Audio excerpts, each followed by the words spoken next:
You're listening to an exclusive episode of the NK News podcast, available only to subscribers. You can listen to this and other episodes from your preferred podcast player by accessing the private podcast feed. For more detailed instructions, please see the step-by-step guide on the NK News website at nknews.org/private-feed.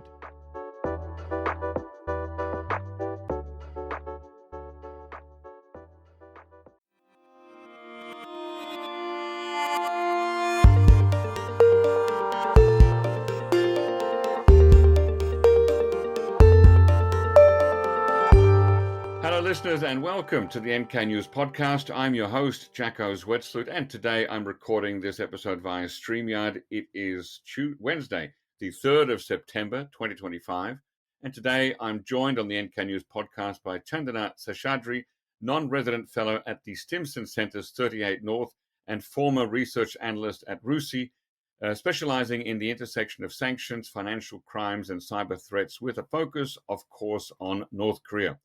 Chandana's recently published RUSI Journal article, How DPRK IT Workers Exploit Identity Management Vulnerabilities, shows how North Korean information technology workers slip through remote hiring systems to earn hard currency and open doors for bigger cyber operations. This is a topic that you will have heard us mention in the shorter Tuesday episodes with my in-house colleagues at NK News, but today we're going to do a really deep dive. So welcome on the show, Chandana. Thank you for having me. It's a pleasure to be here. So if human resources is the new sort of front line against North Korean sanctions evasion, what is the one stat or the one recent case that you would use to turn a skeptical CEO from HR problem to national security threat in 60 seconds? I think the most recent conviction of this US citizen called Christina Chapman, I think that's one particular case that everybody should be looking into, because it's the first conviction case where it was discovered that she was running laptop farms for these North Korean IT workers, and because of that she was able to facilitate around jobs for 300 companies to these IT workers. So in 60 seconds I think that's enough. But Yeah, and we're definitely going to get into the details of what a laptop farm, how that works, and Christina Chapman. Mhm. But yeah, that's a good case there.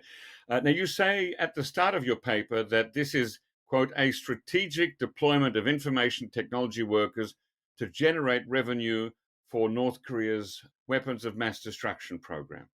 That's a big and a bold claim. We're going to go through parts of that claim in this interview, but for now, could you identify one red flag that you wish HR and hiring managers would learn to spot this year to avoid being part of that program?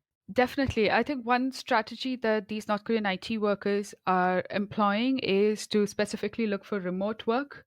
And when HR or any team are trying to hire people, they usually don't switch on their cameras when they're hiring anybody through remote work, because it's not necessary to see my face or your face as long as you do the work. So there are Right. these simple tricks that HR companies could improve by doing cold calling or switching on, asking them to switch on cameras, etc. That's probably a very simple and easy thing that could be used as a mitigation strategy. Very good. So switch on your cameras and have your interviewees switch on their cameras too. Yeah.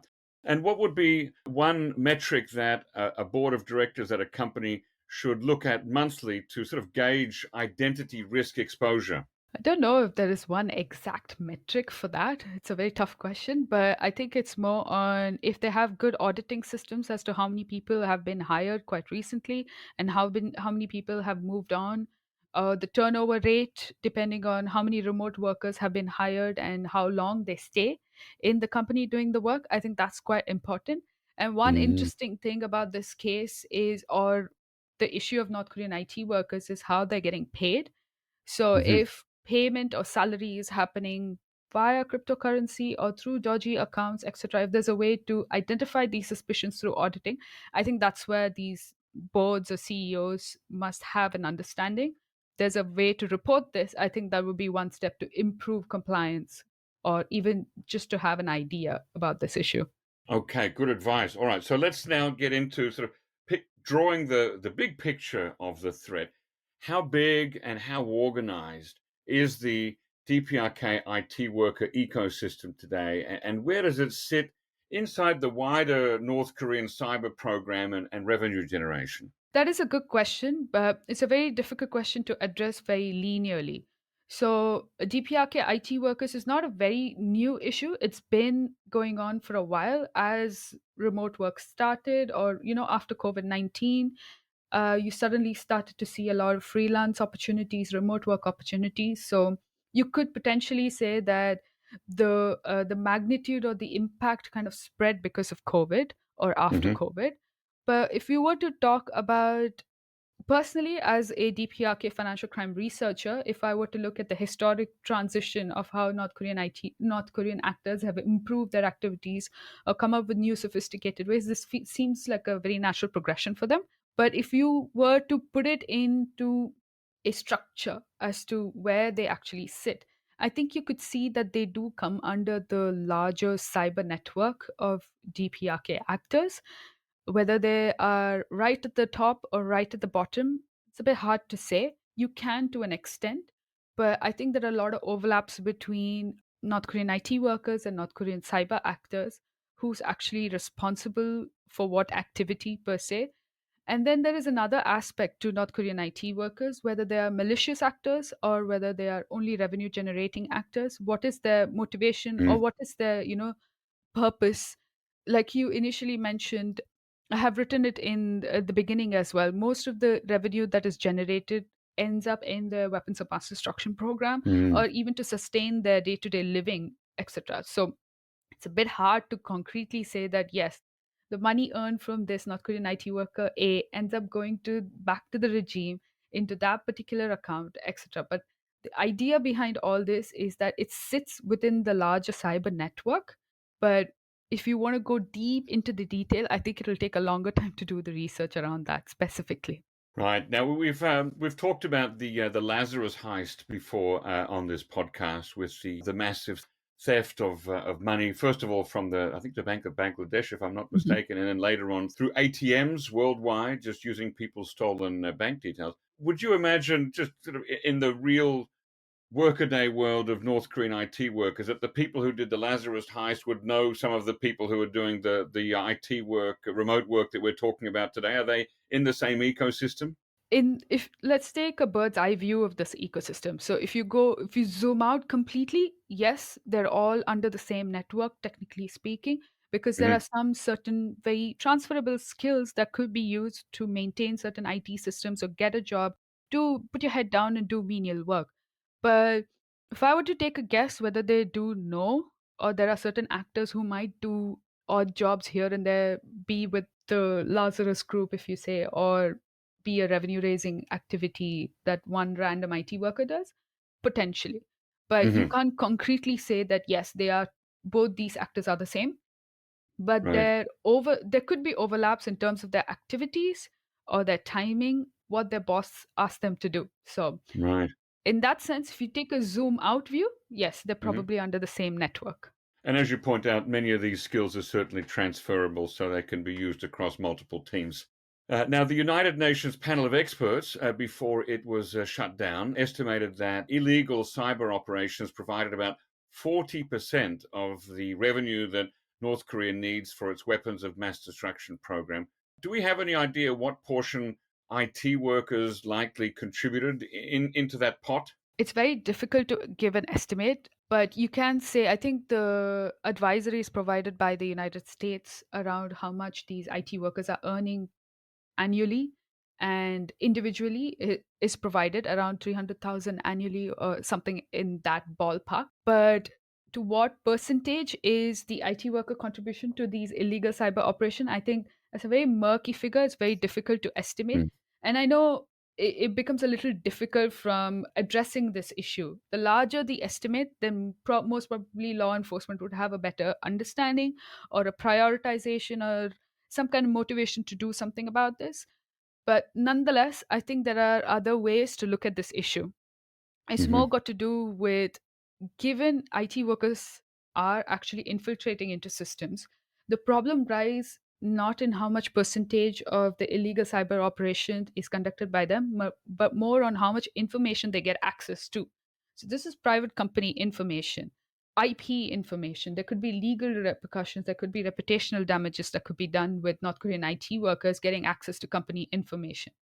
And on top of this is how much illicit revenue they can generate simply through salaries. So, addressing this issue more from a broader perspective rather than a metric also helps in understanding this issue in a very, Hmm. linear way that is required. Right.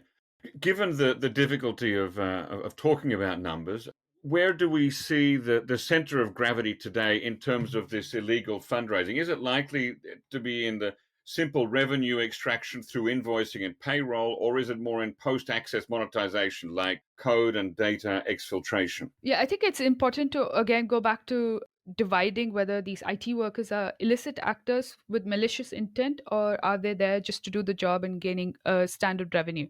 So if you look at it, if you were to understand this issue more from a criminal mindset, you'd realize that having a stable revenue is good because there is a cushion to fall on for them compared it to the other cyber activities that they're doing, whether it's Bybit hack or other crypto hacks that it's quite risky, very Mhm. sophisticated.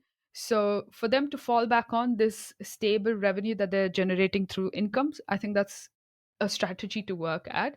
But I think it's more on understanding this issue broadly and how they work with each other, the malicious actors as well as the just the stable revenue that they're earning. Okay, let's talk about identity management. In simple terms, where do today's identity verification and authentication processes fail companies, especially in the area of remote hiring? We've already mentioned the problem of turning on cameras, but what are Mhm. some of the other issues where these systems fall down? Yeah, I think that's one way as to how I wanted to approach this research because I think that could be one way of bringing up or coming up with practical mitigation strategies because there is no one way or one standard golden standard way of hiring anybody. Mm. Every company has their Anymore. own. If there ever Exactly. was one, there certainly isn't one anymore. No. So there are no standardization CVs or even with remote workers. Every single recruitment company has their own policies. Every companies have their own policies to work with third party recruiters. It can keep going that way. There are many, many methodologies. But I'm not saying that there should be one single methodology. Hmm. But I think it's more got to do with how robust this methodology is and how is it possible for these methodologies to be audited or looked at it from a due diligence or compliance perspective. I think that is more important. So there are very obvious loopholes here because out of personal experience, not that I know any North Korean IT workers, but through my friends or colleagues or others who've been hired doing remote role, they are working in different companies in different geographic locations, but their own they haven't been asked to show their passports or their national ID, for example, to verify whether they are real or not, or Yeah, do they have the right to work or not. So right. this is the most basic thing that anybody should be doing. And I'm not blaming HR here. HR already has a whole load of issues that they need to worry about anyway. Curious to hear the rest? Become an NK News subscriber today for access to the full episode. Head to nknews.org/join for more information. If you're already a subscriber to NK News, you can listen to full episodes from your preferred podcast player by accessing the private podcast feed. For more detailed instructions, please see the step-by-step guide on the NK News website at nknews.org/private-feed.